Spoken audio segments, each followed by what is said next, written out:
Hi, this is Corey Johnston, and today's lesson is going to begin in the 21st verse of the 4th chapter of the book of Galatians, and we're going to end on the 15th verse of the 5th chapter of the same. And in the passages we'll be covering today, Paul really goes back through the annals of history to dig out some treasures which are applicable to his current situation and applicable to every age since. And he uses the sons of Abraham, the two main sons, Isaac and Ishmael, to establish metaphors. They respectively represent the children of the flesh and the children of the spirit. And to understand the golden mean of Christianity as far as obedience is concerned, we have to understand its extremes first. On the one extreme is license, which gives us essentially grants us the freedom to sin, but that's no liberty at all because it invariably ends in the bondage of self. And then there's legalism, whereby as a means of salvation, one is to pursue righteous works, and that they're to invest their salvation on that. And there's nothing wrong with righteous works in it themselves, but it's a poor, inferior foundation for one's eternal condition. So the 21st verse reads, "Say to me, you who want to be under the law, do you not hear the law?" So the temptation which the Galatian assembly had to attend to was the Judaic heretics, the Judaizer heretics who had infiltrated their assembly, their flock, and were preaching a legalistic Christianity, which was at variance with the gospel of grace as espoused by Paul and all the other apostles in unanimity. So and there's an implicit inference by, do you not hear the law, that the law calls out to them. In the law, they have not truly paid attention to or listened to the ramifications of a legalistic salvation.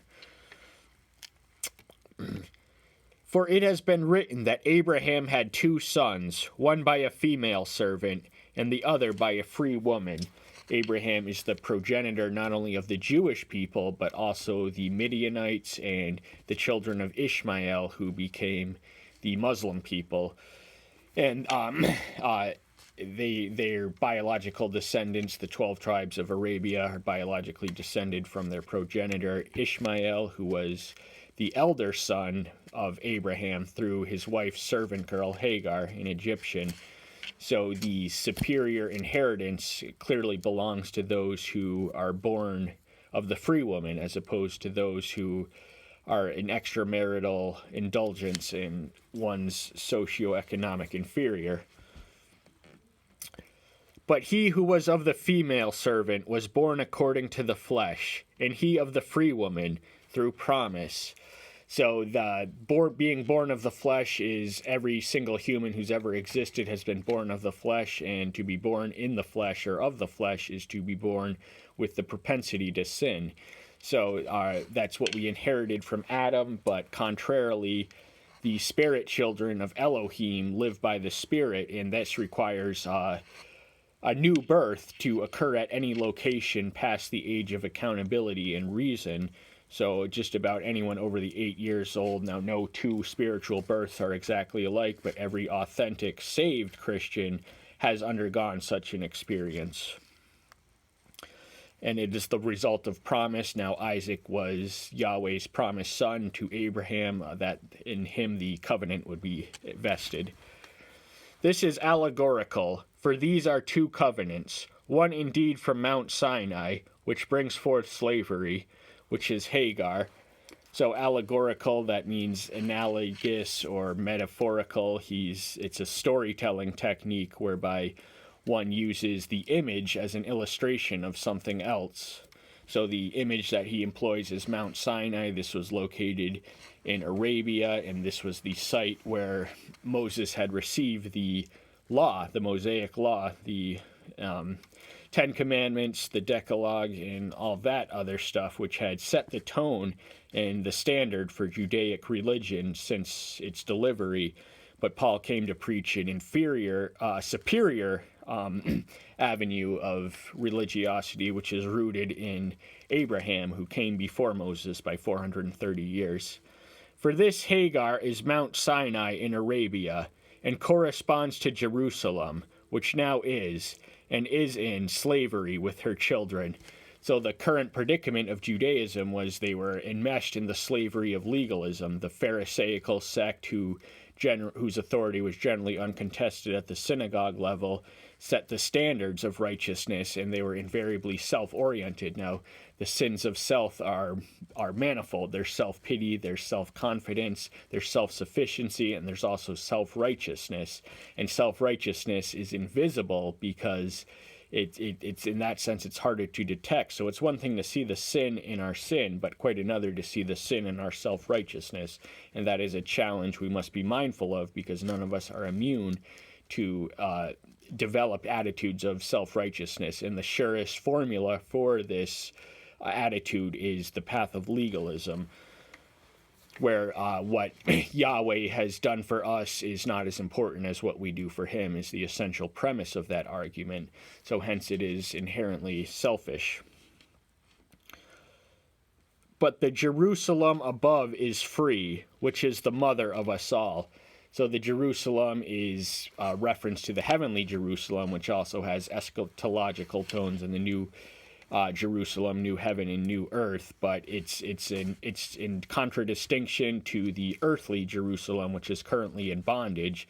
So the one above them, the spiritual realm, has claim to a greater liberty and therefore offers a more enriching spiritual life. For it has been written, "Rejoice, O barren, you who do not bear. Break forth and shout, you do not have birth pains. For the deserted one has many more children than she who has a husband."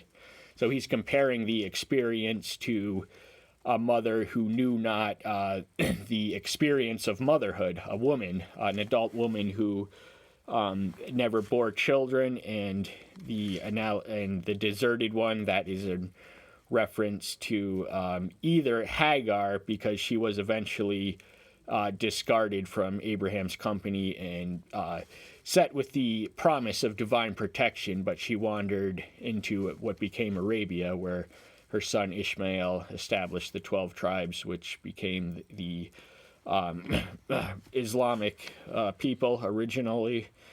And but it could also mean that Sarah, because she was deserted, by her own permission, she offered her slave girl to her husband, but in that sense she was deserted. So that's something that's really, I don't have the exact answer, but I'm categorically considering both possibilities, and that's something I'll have to figure out, and you'll have to figure out for yourselves who he precisely means by the deserted one. "And we, brothers, as Isaac was, are children of promise." Isaac is identified as the child of promise because it was through his wife who was past the childbearing age, that even though it was biologically impossible for her to mother a child or conceive a child, she was promised, and it was promised that the covenant would be vested in him, and that is the covenant between Yahweh and the chosen people, Israel. "But as he who was born according to the flesh then persecuted him now who is according to the Spirit, so also now." So the legalists were persecuting the Christians because they thought that they deviated to the contrary extreme of licentiousness, and they thought that rigorous adherence to certain guidelines and standards was the mark of true spirituality, and the concept of grace by faith seemed like a shortcut. It seemed too good to be true, and it seemed too simple for those who had conditioned themselves through centuries of accumulated complexities of what marked true religiosity. "But what does the scripture say? Cast out the female servant and her son, for the son of the female servant shall by no means be heir with the son of the free woman." This is somewhere around the Genesis 15 through 18 range, the event described therein, when Hagar and her son Ishmael, her teenage son Ishmael, are exiled from the family and company of Abraham, largely because Sarah had mothered her child, and there could be no room in Abraham's affection for him. "Therefore, brothers, we are not children of the female servant, but of the free woman. So this is an identity statement, and a positive one at that. It is nothing less than a claim for liberty and an inheritance which he attributes to Isaac. The opening verse of the 5th chapter reads, "In the freedom with which Messiah has made us free, stand firm, then, and do not again be held with the yoke of slavery." So the challenges of freedom, one of them is the potential for slavery, and it demands that we stand firm. And in America, the military saying is that the price of freedom is eternal vigilance. So we have to be mindful that the freedom we claim and exercise can be lost, and it's never more than a generation from extinction away, be it political or spiritual. And the spiritual threat that Paul was contending with was legalism. And on the other extreme is also license, which is also a sure route to bondage, whereby we succumb to the tyranny of self, our selfish desires, which cannot be ultimately satisfied or bring no lasting satisfaction. And that is also as self-imprisoning as legalism, which binds us to a set of rules which we worship rather than worship the one to whom they point to. "See, I, Paul, say to you that if you become circumcised, Messiah shall be of no use to you." So the question of circumcision now, most circumcised people are children, and it's a whole new challenge for adults to be circumcised. And this is one of the questions of the earliest controversies of the Gentile influx in the Christian communities was it necessary for them to be honoring the Abraham covenant, and circumcision was the most visible, recognizable, or certifiable sign of that. But in the next verse, he says that circumcision alone is not enough, and it reads, "And I witness again to every man being circumcised, that he is a debtor to the entire law." So by that sign, they had entered into the law and were bound by it, by its entirety. And the thing about the law is that if you slip up in one of the measures, then you break the entire thing. So the law is meant to be obeyed in its totality, and none of us can do that. But the good news is that one came who can, and we can appropriate his righteousness at the judgment by grace through faith. "You who are justified by law have severed yourselves from Messiah.